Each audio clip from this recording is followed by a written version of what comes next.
Kung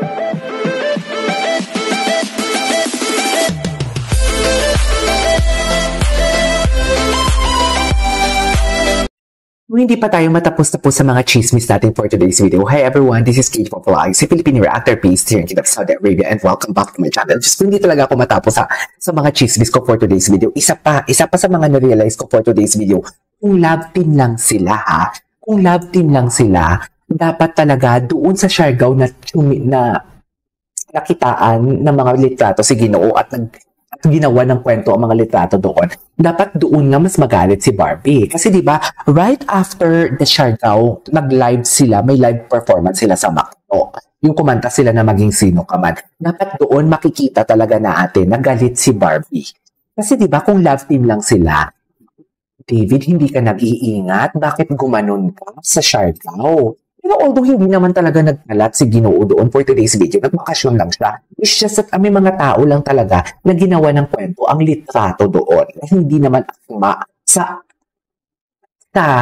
hindi naman akma doon sa totoong nangyari. It's just like nag-base lang talaga sa picture. Bakit mo nasabi yan, KJ? Because it happened to me.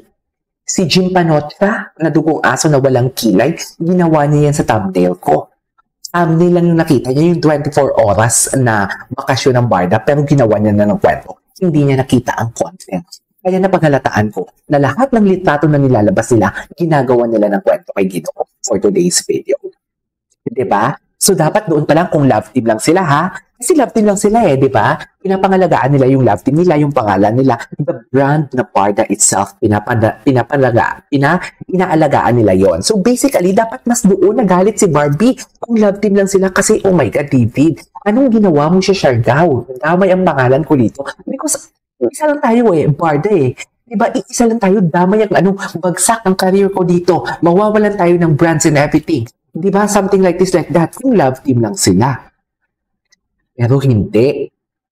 Hindi natin nakitaan ng galit doon si Barbie. Hindi natin nakitaan ng awkwardness noon.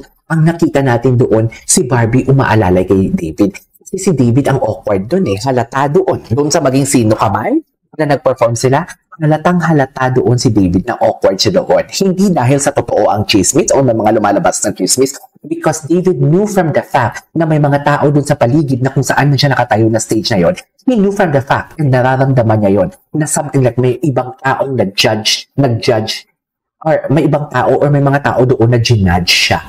Dear, ikaw ba naman, dear, tatayo ka sa isang entablado tapos alam mo may mga taong ginudge ka dahil fresh pa yung chismis na ginawa sa yung chismis, hindi ka ma-awkward. Siyempre, ma-awkward ka, diba? Pero hindi. Pero si Barbie, inalalayan niya si David doon, right? Kitang-kita yun. Inalalayan niya kahit sa mga interview, yung mga titing niya and everything, yung mga hawak niya, props niya kay David, inalalayan niya doon si David.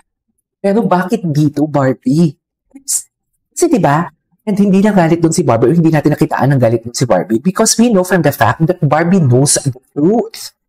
Alam ni Barbie ang katotohanan. Kahit anong gawin pang kwento ninyo dyan kay Ginoo, alam ni Barbie ang katotohanan. It's between me and David. Alam namin kung anong katotohanan. Kaya hindi affected si Barbie doon. Pero bakit dito sa Macdo? Na-late lang ang Ginoo. Parang alam mo na, parang Barbie, parang ko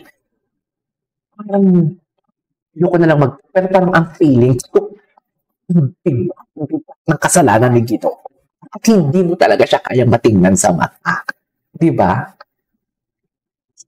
Kasi ba yung point ko?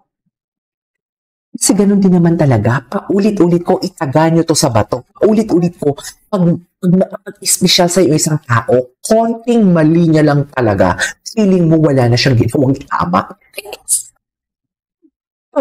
Pero mapapatawad mo siya. Pero syempre, diba, parang akala mo talaga wala na siyang ginawang tama for today's video. Aminin niyo yan. Ganon ang feeling ng may nagawa kang mali sa isang taong espesyal sa iyo. Although hindi naman mali ang ginawa ni David, na-late lang talaga siya because may fun run nga daw. Pero ito pa at mayroon talagang resibo. Meron talagang si resibo. Akala siguro yung Sir Nathan makakatulong ang resibo yan sa paghupaw kay Barbie for today's. Anyways, ituloy natin to. Dito kitang-kita talaga, Ituloy natin to for today's video. Huwag kayong aano-ano sa akin. Marami tayong oras ngayon. Okay.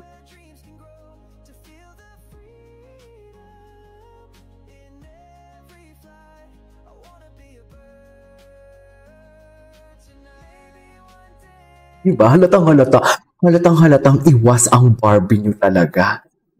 Diba? Halatang-halata talaga na iwas talaga siya for today's video.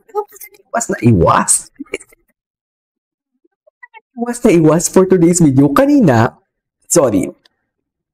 halata doon sa unang video natin. Halata na ang Barbie Fortesa nyo at si David Licauco. Halatang-halata talaga na medyo medyo, what do you call this? Ilang siya kay Barbie Fortesa.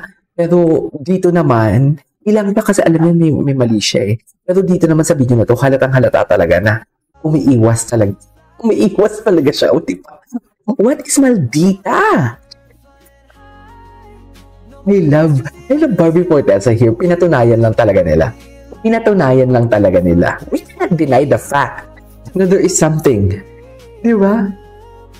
Ang lala nito, tama nga naman talaga. Malalaman mo talaga ang isang bagay pag through thick and thin, through worst and everything. No? O, tinalikuran. Mami. Tinalikuran siya. Ay, ito yung Vitamilk na hindi pa natin ito nagawa ng reaction video. Actually. Wait. Panoorin natin ito. Diba? Masaya sila. Sana all masaya. Ay, diba? Tuwang-tuwa talaga si David. Grabe naman yung mga muscles ni David. Sarap. Ay, hindi niya kayang saktan ang binibini niya for today's video. Mami, hindi kayang saktan ang Ginoo natin. Diba? Hindi niya kayang saktan for today's video. Ano masasabi natin dyan? Ngayon mo, ay, ang sabay tingin. Hindi pa lang ganun, Mami. Ganun siya. Ay, ganun sila. Yes. Ha? Ganun ba talaga dapat, ma'am?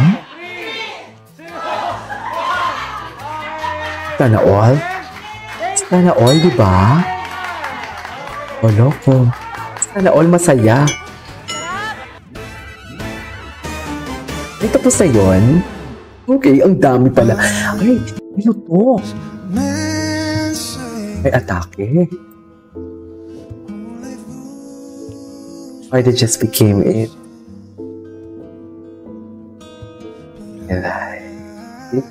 Ni Pao, ginawa to ni Pao.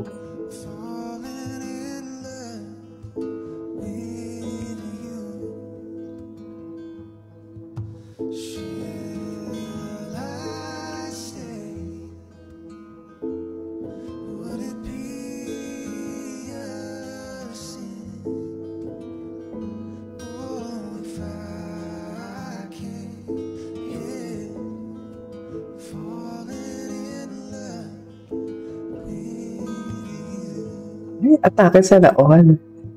Sana all.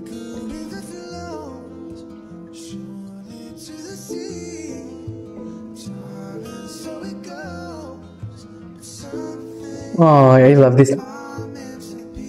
Canada. Si Canada talaga nag-isa lahat for today's video. Yes!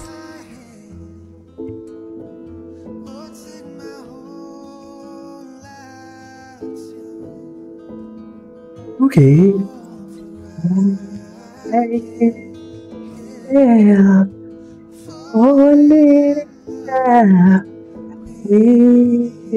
Ay, atake. Sana all. Ang mga tinginan talaga nila. O, diba? So, think na hindi pa sila okay dyan, ha? Yung mga ganyang eksena nila. Ay. Anyway, ito yung pagpasok niya. Mamaya ituloy natin to. This is KJ Vlogs and see you on my next vlog. Bye!